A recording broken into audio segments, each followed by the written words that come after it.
Dear Lady Love TV, Billionaires Love Temptations, tunghayan natin ang ikasiyam na bahagi. Alam ko, simpleng sagot nito pagkatapos bumuntong hininga. Sa unang pagkakataon mula nang makilala niya si Del Estrella, nakita niya lumambong ang bahagi ng mga mata nito. Tila napapagod na muli nitong itinaas ang tingin sa kanya. Andito siya para sa akin, pero andito ka para sa taong hinahanap mo, tama ba?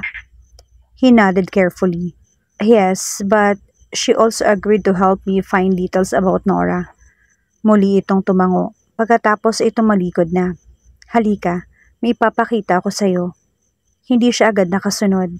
Hindi niya gusto ang kalmadong reaksyon ng babae sa nalaman nito tungkol sa taong hinahanap niya. Oh, bakit nakatayo ka pa dyan? Anito nang lumingon. Akala ko ba nandito ka kasi gusto mo malaman ng tungkol kay Nora? Lumunok si Bright bago nagsalita. Maybe we should wait for Kyla to wake up. Sabay niyo na lang ipakita sa amin. Umiling ito at lalong nadagdagan ang pagkabalisa niya. Sa'yo muna. Halika na. Nagpatiuna itong maglakad muli. Kumuyong palad siya at mariing tumitig sa sahig. Pagkuway pinilit niya ang sariling sundan ng matandang babae. Dumiretso ito sa sariling silid. Pagkapasok niya roon ay may kinuha itong kahon sa ilalim ng tukador. Nanatili siyang tuwid na nakatayo sa gilid ng pinto. Lumapit si Del sa kanya at iniabot ang lumang kahon. May pictures dyan si Mama. May diary rin siya dyan. Tingnan mo at basahin mo.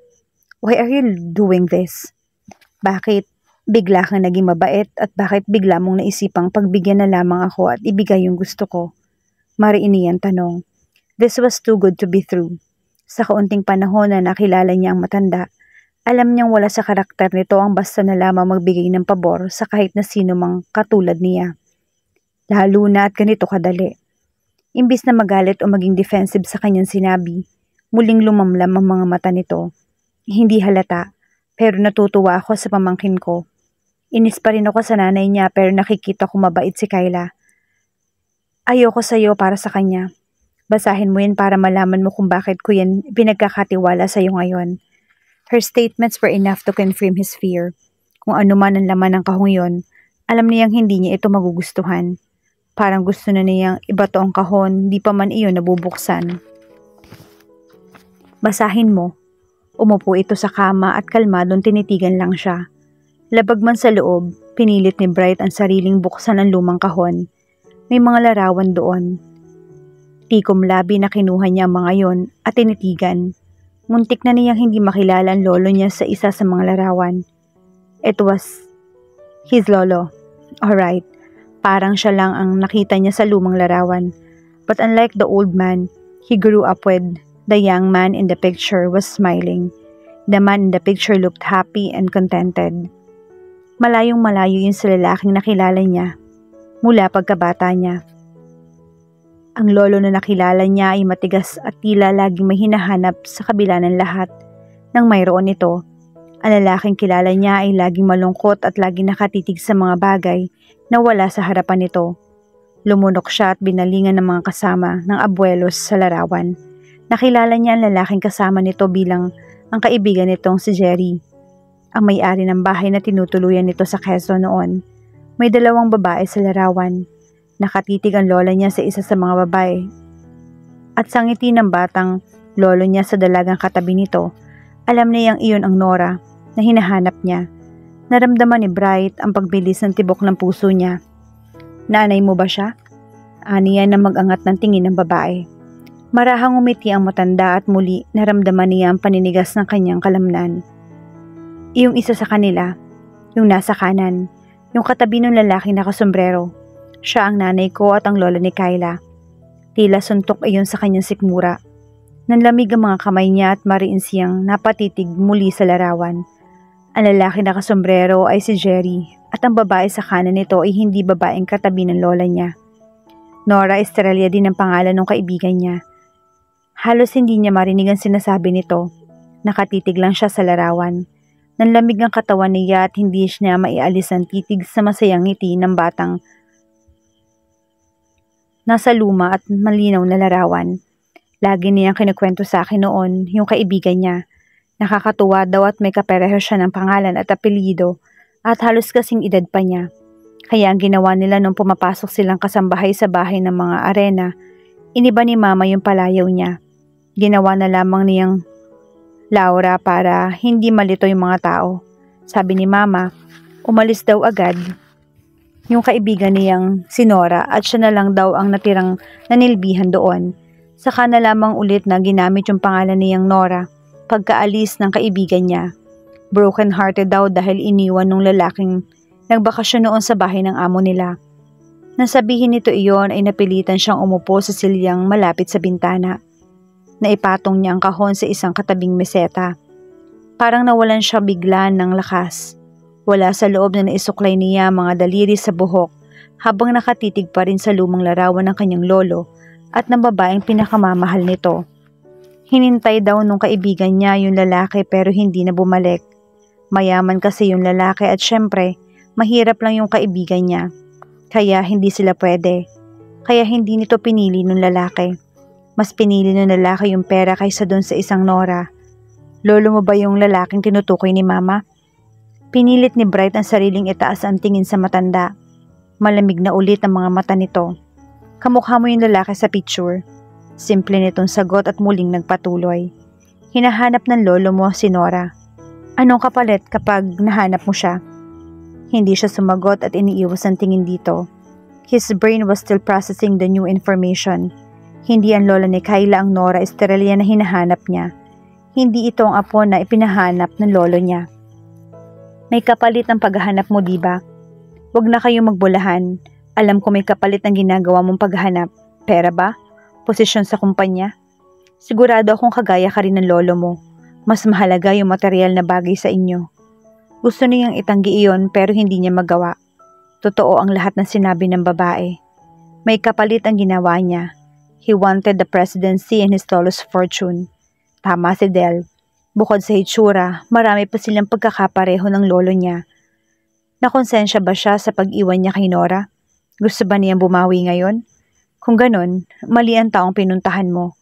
Hindi ang nanay ko na lola ni Kyla yung hinahanap mo. Layuan mo yung pamangkin ko habang maaga pa. Hanapin mo yung tunay na apo ng hinahanap ng lolo mo. Hindi si Kyla yon. Sinabi nito iyon na para bang alam nito ang kasunduan nila ng lolo niya. Halos malukot niya ang larawan sa higpit ng hawak niya roon. Ayaw na niyang pakinggan ang mga sinasabi ng babae. Tiimbagang niyang ibinalik ang litrato sa kahon. May I take this picture with me? Along with the diary? My lolo would want to see this. Babayaran kita kahit magkano pang gusto mo. Tumawa ito. Yun talaga ang sa palagay mo'y pinakamahalaga ano? Huwag mo akong bayaran. Ipakita mo yan sa lolo mo pero ibalik mo rin. Yan na lang ang natitirang alaala ng mama namin. Layuan mo na lang yung pamangkin ko. Hindi siya yung hinahanap mo. Hindi na siya nag-abalang sagutin ito. Tinakpan niyang muli ang kahon. Tumayo na siya para tumalikod at tunguhin ang pinto. Pero sa pagharap ay natigilan siya. Nakatayo si Kyla sa bukana ng silid ng tiyahin nito.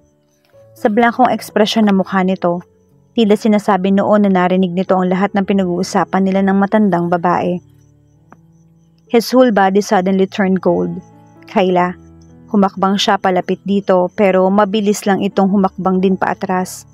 Tila sampal iyon sa kanyang mukha. Puno ng pangambang tinitigan niya ito. Her face was blank. The joy that had been always there was missing.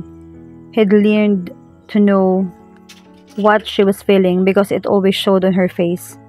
Kapag masaya ito ay nakangiti ito at tumatawa. Kapag galit ito ay namumula at nakasimangot. Kapag malungkot ay malamlam ang mga mata nito. Kahit kailan ay hindi naging blanko ang maamo nitong mukha. Kahit kailan ay hindi nito sinubukang maglagay ng pader sa pagitan nilang dalawa. Kyla. Sumilay ang isang ngiti sa mga labi ng dalaga pero pareho nilang alam na hindi yun totoo. Gusto ko lang tanungin si auntie kung okay na lang yung pakiramdam niya at, well, yun lang.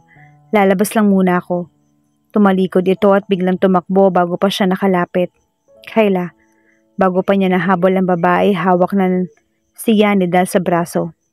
Tigilan mo yung pamangkin ko. Aminin mo nang naging malapit ka lang sa kanya kasi akala mo apo siya ng hinahanap mo. Gagamitin mo lang siya. Tigilan mo na siya.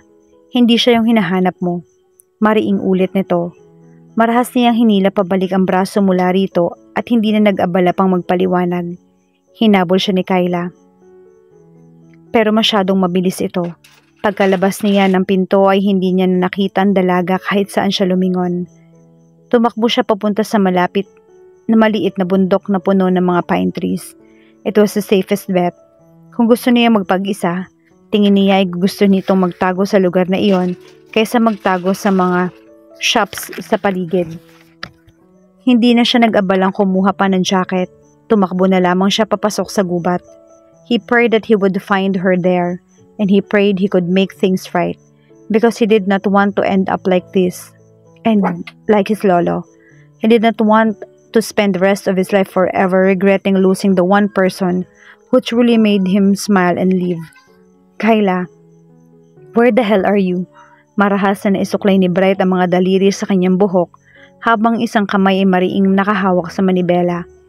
Patuloy ang pagsipat niya sa gilid ng Session Road para tingnan kung naroon ang dalaga. Pero nasuyod niya na ang 3 beses ang kalsadang iyon ay wala pa rin ni anino ni Kyla. Buong araw na siya naghahanap dito. Halos nahalughog na niya ang buong Baguio para makita ito. Matapos ang 1 oras na paikot-ikot sa maliit na gubat sa tabi ng bahay ng tiya nito kanina, bumalik siya sa bahay ni Del sa pagbabaka sakaling bumalik na roon ng dalaga. Pero wala. Hindi siya nagsayang ng panahon. Mabilis siyang nagbihis at hinagilap ang susi ng kotse. Sinimulan niyang suyurin ang neighborhood ng tiyahin nito para hanapin si Kyla.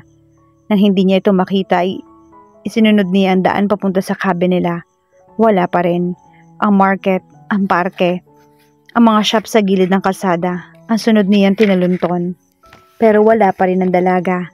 Naiwan nito ang cellphone sa kwartong ginagamit nila, kaya hindi niya ito nahanap gamit ang GPS. Tinapakan niya ang preno at idiniin ang manibela. Masikip ang sikmura niya at parang buhol-buhol ang nasa loob niyon. Hindi niya maiwasang isipin kung ganito ba ang pakiramdam ng lolo niya nung iniwan siya ni Nora. Kung nagkakaganoon ay hindi siya lubos makapag-isip kung paano ito nakatagal. Halos wala pang 1 araw pero tila bibigay na siya. He could not imagine spending the rest of his life feeling this way. He could damn well spend the rest of his life writing love letters he could not send, if only to console himself. He could not live his life that way. He would not live his life that way. Kyla, please. Pinilit niya ang sariling magmulat. Desperadong muli niyang inilibot ang tingin sa paligid at nang wala pa rin ni anino nito, muli niyang binuhay ang sasakyan at pinaandar. Nakarating siya sa intersection at nagpula roon ang ilaw. Inihinto niya ang sasakyan at muli niyang inilibot ang tingin sa paligid. Doon niya nahagilap ng tingin ang umpok ng mga tao sa isang maliit na parke. It was instinct that told him to pull over and check out. Agad niyang tinabi ang kotse at mabilis na lumakad mula roon. Tumakbo siya papunta sa umpukan ng mga tao. Kyla's sweet soprano filled the cold afternoon air. Amazing grace, how sweet the sound that saved a wretch like her.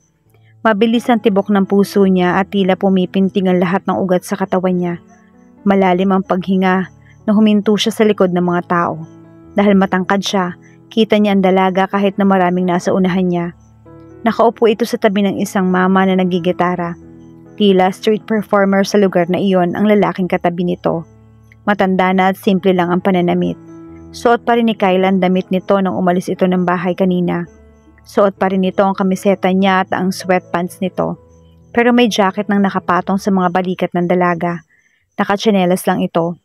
Her hair was disheveled and her eyes were closed as she softly sang to the rhythm of the guitar. Kung hindi siya sigurado noon, ngayon ay talagang sigurado na siya. He knew he had never seen anyone or anything more beautiful than Kyla. And he loved her. I was once lost, but now I am found. Was blind, but now I see. Nagpalakpakan ng mga tao nang matapos ito. Naglagay ng mga ito ng pera sa lalagyan ng gitara ng lalaki. Nagmulat si Kyla at diretsyong tumingin sa kanya. Tila ba alam nitong naroon siya kanina pa. Isang maliit na ngiti ang sumilay sa mga labi nito. At hindi gaya ng ngiti nito kaninang umaga. Tunay ang ngiting iyon. Nanghina siya sa paggaan ng kanyang dibdib. Bumaling ang dalaga sa may edad na lalaking may gitara at may ibinulong ito. Ngumiti ang lalaki at tumango. Tumayo si Kyle at humakbang palapit sa kanya. Nagpatuloy sa pagtugtog ang lalaki at nagpatuloy sa pakikinig ang mga tao. Hindi niya namalaya naglalakad na siya para salubungin ng dalaga. Nang makalapit ito, agad niyang inabot ang baywang nito. Hinila ito at palapit sa kanya. Umikot ang mga braso ni Bright sa balikat ng babae at dinala ito sa kanyang dibdib. Ibinaon niya ang mukha sa mukha ng buhok nito at nilanghap ang malinis na samuyon ng nanggagaling dito. She smelled like the pine trees, like the grass, like the rain in the strawberries. I'm sorry, I ran out on you like that. I can't help being impulsive. Usal nito habang isinisiksik ang katawan sa kanya.